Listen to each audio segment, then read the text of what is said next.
की कमी। डीवाईएसपी साहब ने क्या कहा?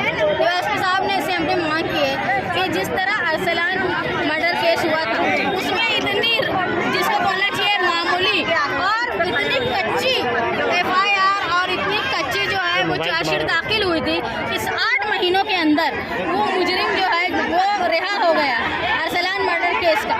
लेकिन ऐसा इस केस में नहीं होना चाहिए। कुत्ते को मोहम्मद तैयब तो आके फांसी होना, वो कुत्ते को अमीने को जब हम जीने देंगे न तो नहीं जीने देंगे। आप देख रहे हैं पब्लिक समाचार, पब्लिक के हक में।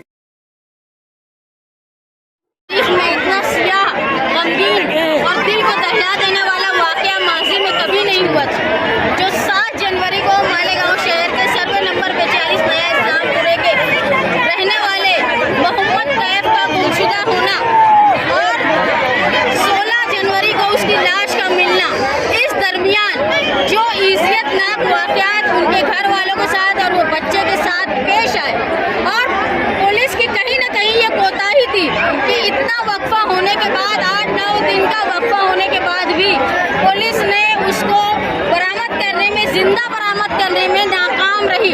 इसके खिलाफ एहतजाजन मालेगांव शहर की औरतें अलामती तौर पे समाजवादी पार्टी के बैनर तले आज अम्बेडकर पुतला जो हिंदुस्तान में या दुनिया में अपने दस्तूर की, ऐसा दस्तूर जो सेकुलर दस्तूर है उसमें पूरी दुनिया में मशहूर है, वहाँ पर हम आकर दस्तूरी अपने हक का मुजाहरा करते हुए कातिलों को सजा, मोहम्मद तैयब के कातिलों को सजा के लिए जमा हुए क्या मुतालबा हमारा ये है कि मोहम्मद तैयब का वाकया सिर्फ अकेला नहीं है। मालेगांव शहर में इससे पहले उमरान नाम का बच्चा जो गुमशुदा हुआ है, उसके 1-1.5 साल हो गए तकरीबन, उसकी आज तक कोई खबर नहीं है। उसके अलावा गुड़गा कॉलोनी से झूले में से बच्चा गुम हुआ जिसकी आज तक कोई न उसकी लाश मिली, न उसकी कोई तहकीक हो पाई, न कोई मालूमात मिली। मालेगांव शहर में हिंगलाज नगर में 2 लोगों को मार दिया गया, बुजुर्ग लोगों को। आज तक उनके कातिलों का 7-8 महीना होने के बाद भी किसी तरह का सुराग नहीं लग पाया। इसका मतलब है कि पुलिस अपनी कार्रवाई करने में नाकाम रही है। पुलिस ने इसे हमने कहा है कि आप अपनी ताकत, अपना सारा रुआब समाजी लोगों पर रौब और आम लोगों पर रौब बताने के लिए खर्च करते हैं और गुनहगारों में आपका कोई रौब नहीं है। इसीलिए गुनहगार इतने ज़्यादा मस्ती में आ गए हैं कि वो शहर के मरकज में रह के, गुंजान आबादी में रह के बड़े-बड़े वाकयात पेश अंजाम दे रहे हैं। आप जो मुसलसल शहरी नुमाइंदे को जो है निशाना बना रहे, किस MLA से क्या ताल्लुक हो सकता है? हाँ, बिल्कुल दुरुस्त बात है। गुमशुदगी से सियासी रहनुमा का कोई लेना देना नहीं, लेकिन पुलिस डिपार्टमेंट पर दबदबा आवाम का कायम रखना ये सियासी नुमाइंदे की जिम्मेदारी है, जिसमें मालेगांव शहर के नुमाइंदे सियासी नाकारा है, नाअहल है, जिनकी वजह से आवाम का दबदबा जो है वो पुलिस पर नहीं है। इसकी वजह से पुलिस जो है आवामी कामों में दिलचस्पी लेने की बजाय सिर्फ आवाम को परेशान करने का काम करे। कहीं ना कहीं सियासी नुमाइंदे की दबदबे की कमी। डीवाईएसपी साहब ने क्या कहा? डीवाईएसपी साहब ने इससे हमने मांग की है कि जिस तरह अरसलान मर्डर केस हुआ था उसमें इतनी जिसको बोलना चाहिए मामूली और इतनी कच्ची FIR और इतनी कच्ची जो है वो चार्जशीट दाखिल हुई थी, इस 8 महीनों के अंदर वो मुजरिम जो है वो रिहा हो गया अरसलान मर्डर केस का। लेकिन ऐसा इस केस में नहीं होना चाहिए। फास्ट ट्रैक कोर्ट में इसका फैसला होना चाहिए। जो कातिल हैं, अकेला अगर वो है कातिल के अलावा जाने अनजाने में जिसने भी उसको जुर्म में, इस कत्ल में मदद की है, उसको सजा मिलनी चाहिए। जिस तरह दामिनी पतक औरतों की हिफाजत के लिए चलता है, उसी तरह बच्चों की हिफाजत के लिए एक अलग पतक चलना चाहिए। तो 24 घंटा गुम जाने के बाद रिपोर्ट दर्ज होगी, ये कोताही पुलिस करती है, इसमें बड़े-बड़े सानियात हो जाते हैं। अरसलानी नामी बच्चे जो मार के डाल दिया गया था और 8 महीने में उसके आरोपी की जमानत हो गई, उस केस को आप ओपन करना चाहेंगे?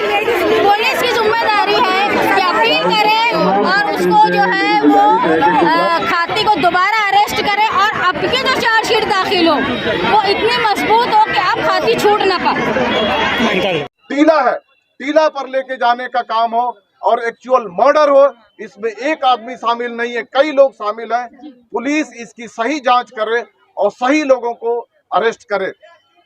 तीसरा मुद्दा मैंने उसमें लिखा है कि जिस तरह से मोहम्मद कैफ की लाश मिली थी और जिस तरह के उस पे निशानात मिले थे, हमें 100% और कई लोगों ने ये शंका जाहिर की है कि उसका नर बलि दिया गया है।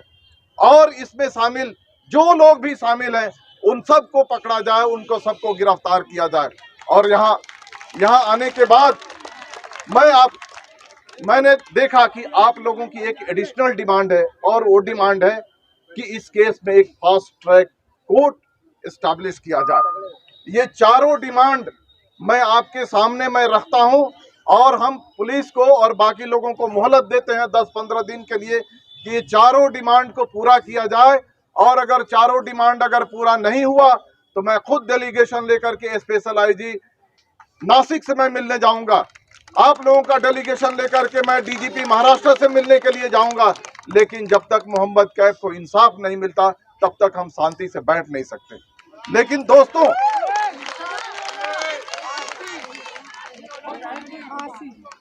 फास्ट ट्रैक कोर्ट घोषित किया जाए, और फास्ट ट्रैक कोर्ट घोषित किया जाए, और जिस तरह से मर्डर हुआ है इसमें सभी आरोपियों को फांसी की सजा दी जाए।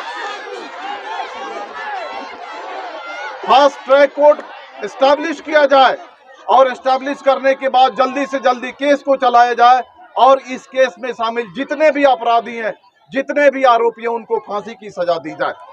लेकिन एक बात मैं कहना चाहता हूं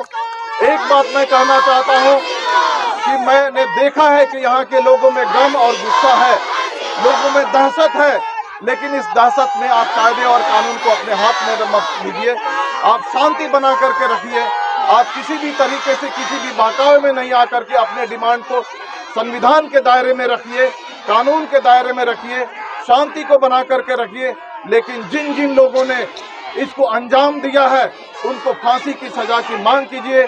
और जब तक इंसाफ नहीं मिलेगा तब तक हम अपनी लड़ाई जारी रखेंगे। एक दो मैं नारे लगाऊंगा और आपसे मैं ये एक्सपेक्ट करता हूं कि आप उसको दोहराएंगे। पहले मैं कहूंगा मोहम्मद कैफ को इंसाफ दो। आप बोलेंगे इंसाफ दो, इंसाफ दो। मोहम्मद कैफ को इंसाफ दो, मोहम्मद कैफ को इंसाफ दो,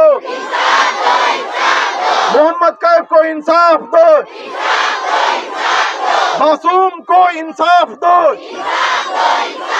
मासूम को इंसाफ दो, मासूम को इंसाफ दो।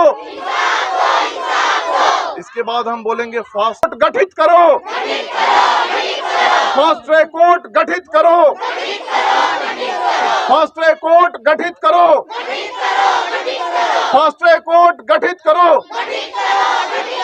इसके बाद हम बोलेंगे सभी आरोपियों को गिरफ्तार करो, सभी आरोपियों को गिरफ्तार करो, सभी आरोपियों को गिरफ्तार करो। मोहम्मद कैफ के अपराधियों को फांसी दो, मोहम्मद कैफ के कातिलों को फांसी दो, मोहम्मद कैफ के कातिलों को फांसी दो। बहुत बहुत शुक्रिया। जय हिंद, जय भारत।